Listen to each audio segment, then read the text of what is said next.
பாலமேட்டில் நடந்த ஜல்லிக்கட்டில் குறிப்பிட்ட ஒரு சமூகத்தை புறக்கணித்ததாக புகார் அளிக்கப்பட்டிருக்கிறது. பட்டியலினத்தவர் காளைகள் புறக்கணிக்கப்பட்டதாக புகார் மனு கொடுக்கப்பட்டிருக்கிறது. கூடுதல் விவரங்களை செய்தியாளர் ராஜேஷ் வழங்க கேட்கலாம். ராஜேஷ், வணக்கம். இந்த ஆண்டு பாலமேடு ஜல்லிக்கட்டு பல்வேறு சர்ச்சைகளுக்கும் பிரச்சனைகளுக்கும் இடையில்தான் நடைபெற்று முடிந்தது. தற்போது இப்படி ஒரு புகாரும் எஸ்பி அலுவலகத்தில் கொடுக்கப்பட்டிருக்கிறது. என்ன கூறப்பட்டிருக்கிறது இந்த புகாரில்? இது பற்றிய முழு விவரம் என்ன? வணக்கம். பாலமேடு ஜல்லிக்கட்டு போட்டியில் சாதிய பாகுபாடு பார்க்கப்படுவதாக புகார் கொடுக்கப்பட்டிருக்கின்றது. அந்த புகாரை பொறுத்தவரையிலே முக்கியமான விஷயங்களாக அவர்கள் ஏற்கனவே நாம் இந்த செய்தியை வெளியிட்டிருந்தோம். அவர்கள் தற்போது எஸ்பி அலுவலகத்தில் சென்று மனுவை கொடுத்திருக்கிறார்கள். அந்த விழா கமிட்டி மீது, பாலமேடு ஜல்லிக்கட்டு விழா கமிட்டி மீது வன்கொடுமை தடுப்பு சட்டத்தின் கீழ் நடவடிக்கை எடுக்க வேண்டும் என அவர்கள் கேட்டுக் கொண்டிருக்கிறார்கள். அந்த புகார் மனுவில் அந்த பகுதியை சேர்ந்த, பாலமேடு பகுதியை சேர்ந்த சந்தானம் என்பவர் கொடுத்திருக்கின்றார். மாவட்ட அந்த எஸ்பி அலுவலகத்திலே அவர் கொடுத்திருக்கக்கூடிய மனுவில், அம்பேத்கர் பறையர் உறவின் முறை சங்கத்தின் தலைவராக நான் இருக்கிறேன். கடந்த 15ஆம் தேதி நடந்த ஜல்லிக்கட்டு போட்டியில் எங்கள் சமுதாய மக்கள் அந்த மாட்டிற்கு மட்டும் மரியாதை தரமாட்டோம் என்றும், விழாவில் கலந்து கொள்ள எங்களுக்கும் அனுமதி புறக்கணிப்பு செய்தனர் என்றும் அவர் அந்த புகார் மனுவிலே குறிப்பிட்டுள்ளார். மேலும் பாறை கருப்பு கோவில் தெருவில் இருந்து வரும் சாலைகள் அந்த போட்டிகளில் கலந்து கொள்ள தடை விதித்து விட்டனர் என்றும் புகார் மனுவில் குறிப்பிட்டிருக்கிறார். எனவே பாலமேடு ஜல்லிக்கட்டு விழாவில் கலந்து கொள்ள தடை விதித்த பாலமேடு கிராம பொது மகாலிங்க மடத்து கமிட்டியில் உள்ள நிர்வாகிகள் மற்றும் உறுப்பினர்கள் மீது SC/ST வன்கொடுமை தடுப்பு சட்டத்தின் கீழ் நடவடிக்கை எடுக்க வேண்டும் என வலியுறுத்தி கேட்டுக் கொள்வதாக அந்த கிராமத்தின் சார்பில் இளைஞர்கள், பெரியோர்கள் போன்றோரெல்லாம் சேர்ந்து சென்று எஸ்பியை சந்தித்து மனு கொடுத்திருக்கிறார்கள். அவர்களுடைய புகார் என்பது என்னவென்றால், இந்த பாலமேடு ஜல்லிக்கட்டு போட்டி தொடங்குவதற்கு முன்னதாக 7 காளைகள் அழைத்து வரப்படுகிறது. அந்த 7 காளைகளும் 7 வெவ்வேறு சாதிகளை சார்ந்த காளைகள் என கூறப்படுகின்றது. எனவே அந்த சாதிகளை சார்ந்தவர்களுக்கு அவர்கள் சார்பில் அவர்களது குலதெய்வ கோயிலிலிருந்து அழைத்து வரப்படக்கூடிய அந்த கோவில் மாடுகளுக்கு உரிய மரியாதை கொடுக்கப்படுகிறது. சாதிக்கு ஒருவர் அல்லது இருவர் அந்த விழா மேடையில ஏற்றப்பட்டு அவர்களுக்கு அந்த போர்வையெல்லாம் போர்த்தப்பட்டு அவர்களுக்கு உரிய மரியாதை வழங்கப்படுகிறது. ஆனால் எங்கள் சமுதாயத்தை சார்ந்தவர்கள், பட்டியலினத்தை சார்ந்தவர்கள், குறிப்பாக இந்த வீதியில வசிக்கக்கூடியவர்கள், அதாவது பறையர் உறவின் முறை சங்கத்தின் மூலமாக இருந்து இந்த புகாரானது கொடுக்கப்பட்டிருக்கின்றது. எங்கள் பகுதியை சார்ந்தவர்களுக்கு மட்டும் ஆண்டாண்டு காலமாக இந்த உரிமை மறுக்கப்பட்டு வருகிறது. நாங்களும் பல ஆண்டுகளாக இதே பாலமேடு பகுதியிலே தான் வசித்து வருகின்றோம். எங்களுக்கு ஏன் அந்த உரிமையை தர மறுக்கிறார்கள்? சக மனிதனை மனிதனாக பார்க்க மறுக்கிறார்கள். அனைத்து கோயில் காளைகளையும் அவிழ்த்து விடும்போது எங்களுடைய கோயில் காளையும் அவிழ்த்து விடப்பட வேண்டும். அதே போல மற்ற வீதியில் வசிப்பவர்கள் எப்படி பொது மேடையில் ஏற்றப்பட்டு உரிய மரியாதை வழங்கப்படுகிறதோ, அதே போல எங்கள் பகுதியில் இருக்கக்கூடிய ஒரு பெரியவரையோ அல்லது ஒரு நபரையோ தேர்வு செய்து அவரையும் மேடையில் ஏற்றி மற்றவர்களுக்கு எப்படி மரியாதை வழங்கப்படுகிறதோ அதே போல சமமான மரியாதை வழங்கப்பட வேண்டும் என்ற கோரிக்கையை நாங்கள் வலியுறுத்தி கேட்டு வருகிறோம். இது தொடர்பாக நீதிமன்றத்தை நாடிவிட்டோம். மாவட்ட ஆட்சியரிடம் சுமார் 100 முறை புகார் கொடுத்து விட்டோம் என்று பேட்டியில் கூட அந்த மக்கள் குறிப்பிட்டிருக்கிறார்கள். இது தவிர வட்டாட்சியர் அலுவலகத்தில் வைத்து 2 முறை அமைதி பேச்சுவார்த்தை, பீஸ் கமிட்டி போடப்பட்டு பேச்சுவார்த்தை நடத்தப்பட்டதாகவும் சொல்கிறார்கள். எனவே பல புகார் மனுக்களை கொடுத்தும் பல பேச்சுவார்த்தைகள் நடத்தியும் இதில் எங்களுக்கு உரிய தீர்வு கிடைக்கவில்லை. இந்த ஆண்டாவது எங்களுக்கு உரிய மரியாதை கிடைக்கும் என எதிர்பார்த்தோம். ஆனால் எங்களை சேர்க்கவே இல்லை என்று அவர்கள் வேதனைப்படுகிறார்கள்.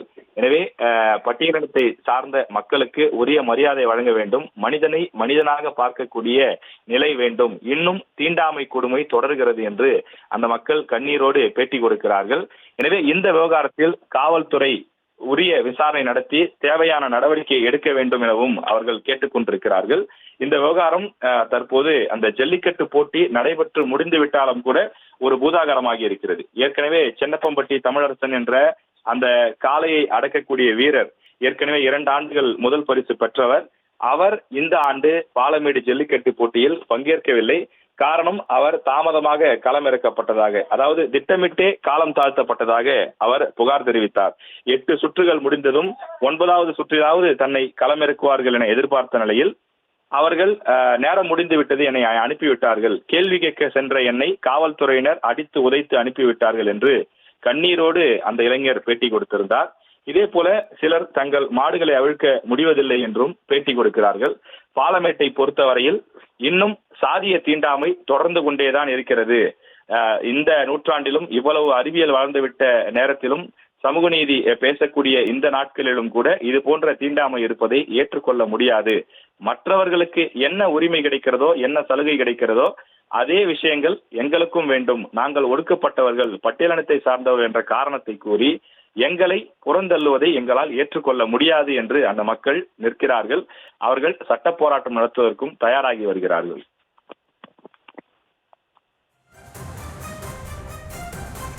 விவரங்களுக்கு நன்றி ராஜேஷ். தொடர்ந்து இந்த விவகாரம் தொடர்பாக காளைகளின் உரிமையாளர்கள் அளித்த பேட்டியை தற்போது பார்க்கலாம். இங்கே இருக்கிற ஜல்லிக்கட்டு இருக்கு இல்லையா, இந்த ஜல்லிக்கட்டு வந்து பேரூராட்சி சார்பாக தான் நடத்துகிறாங்க. அப்போ பேரூராட்சி சார்பாக நடத்துகிறாங்க அப்படின்னா இந்த பேரூராட்சிக்கு யார் யாரெல்லாம் வரி கொடுக்குறாங்க? இங்கே இருக்க எல்லா கம்யூனிட்டி சார்ந்தவங்க தான் வரி கொடுக்குறாங்க. இந்த கம்யூனிட்டி சார்ந்தவங்க கொஞ்சோண்டா கொடுங்க, அந்த கம்யூனிட்டி சார்ந்தவங்க கொஞ்சம் அதிகமாக கொடுங்க அப்படிலாம் சொல்கிறது கிடையாதுல்ல. எல்லா கம்யூனிட்டி ஒரே மாதிரி தான் வரி கொடுக்குறாங்க. அப்போ எல்லாருமே இங்கே வந்து சம்மந்தம்னா அப்போ எல்லாரும் வரி கொடுக்குறாங்க அப்படின்னா ஜல்லிக்கட்டில் இருந்து எல்லாருக்கும் மரியாதை கொடுக்கணும்ல. ஆனால் இங்கே மரியாதை கொடுக்குறது கிடையாது. குறிப்பிட்ட ஒரு சமுதாயத்தை மட்டும் ஒதுக்கி வைக்கிறாங்க. 2023 மடத்து கமிட்டி என்ன சொல்கிறாங்கன்னா, நாங்கள் வந்து எங்கள் கிராமத்தில் 6 மாடு தான் மரியாதை மாடாக அவிழ்த்து விடுவோம் அப்படின்ற மாதிரி ரிட்டன் ஸ்டேட்மெண்ட் எழுதி கொடுத்துருக்காங்க. 2023 6 மாடு தான் நாங்கள் அவிழ்த்து விடுவோம்னு சொல்லி ரிட்டன் ஸ்டேட்மெண்ட் கொடுத்துருக்காங்க. 2024 அதே மாதிரி பீஸ் கமிட்டி போடுறாங்க. அதில் வந்து நாங்கள் வந்து மரியாதை மாடாக 7 மாடு தான் அவிழ்த்து விடுவோம்னு சொல்கிறாங்க. 2023 நீங்கள் 6 மாடு எழுதி கொடுத்துருக்குறீங்க, 2024 7 மாடு அவிழ்த்து கொடுத்துருக்கிறீங்க. அப்போ உங்களால் வந்து சட்டத்தை மீற முடியுது, உங்களால் ஒரு மாடு எக்ஸ்ட்ரா கொடுக்க முடியுது. அப்போ 2025 வந்து பறையர் மக்கள் வந்து 8வது மாடை தானே கேட்குறாங்க. அப்போ 8வது மாடை அவிழ்த்து விடலாம்ல. அவங்க வந்து மாடை கூடன்னு கேட்கல, உங்களுடைய மரியாதை மாடோட சேர்த்து என்னுடைய மரியாதை மாடையும் 8வது மாடை வந்து அவிழ்த்து விட சொல்கிறாங்க. ஆனால் தொடர்ச்சியாக சாதிய கண்ணோட்டத்தோடு தான், முழுக்க சாதிய கண்ணோட்டத்தோட இந்த மக்கள் என்ன பண்ணுறாங்க, தொடர்ச்சியாக புறக்கணிக்கிறாங்க.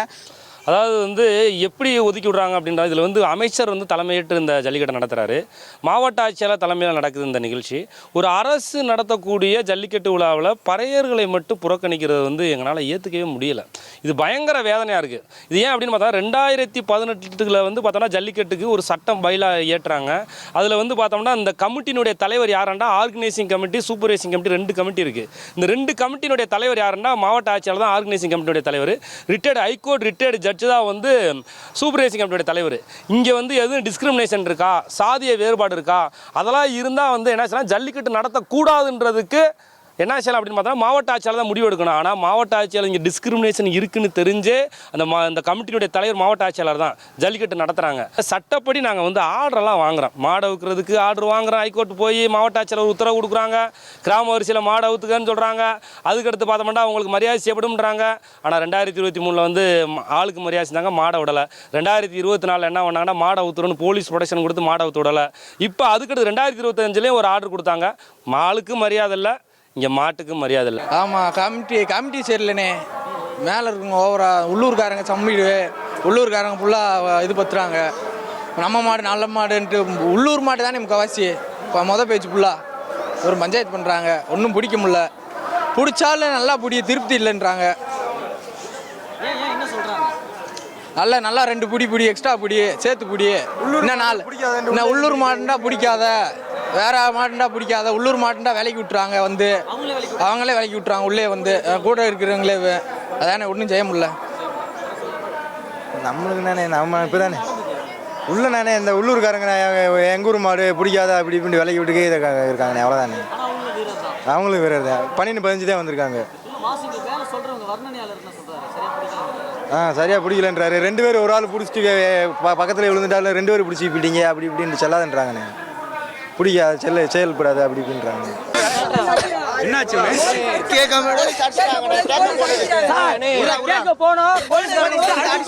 என்ன சொல்றது? எதுக்கு என்ன கேட்க போனீங்க?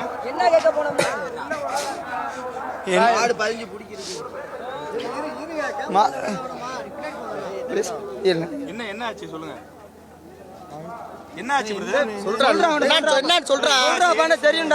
மாடு என்னாடி கேட்க போகணும் சார். அவங்க போலீஸ்காரங்க ஒரு 10 பேர் சேர்ந்து அடிச்சு விட்டாங்க சார். 2 வருஷம் சிறந்த வீரனாக இருந்து 3 வருஷம் தொடர்ந்து நான் வாங்கியிருக்கேன் எல்லா ஊர்லேயும். எனக்கு டோக்கனும் வரல. டோக்கன் நைட்டு ஒரு 2 மணியா போல் வந்து சிறக்கமில்ல. ஜாதி பார்க்குறாங்க சார். மொதல் காரியம் அப்படியே ஒரு சிலர்லாம் வராங்க. இதில் வந்து ஜாதின்றது மறுபடியும் வந்துருச்சு சார். கேட்க போனதுக்கு அடி 2 வருஷமா சிறந்த வீரே சார். டோக்கன் வந்து நைட் வந்துருச்சு சார். முன்னாடி லேட்டாக தான் சார் கிடச்சிச்சு. என்னான்னு கேட்டதுக்கு உங்களுக்குலாம் நான் எதுக்கு போடணும், முக்கியமான வீரர்களுக்கு போட்டாச்சு அப்படின்ட்டு சொல்லிட்டாங்க சார். இப்போ இவனு முக்கியமான வீரன் தானே சார்? எல்லாருமே தான் சார் கேட்டதுக்கு. வீரனுக்கு போறானா? இப்போ இவனு சிறந்த வீரன் தானே. 2 வருஷத்துல ஃபர்ஸ்ட் பிரைஸ் வாங்கியிருக்கான்ல, அப்போ இவனுக்கு கொடுக்கணும்ல சிறந்த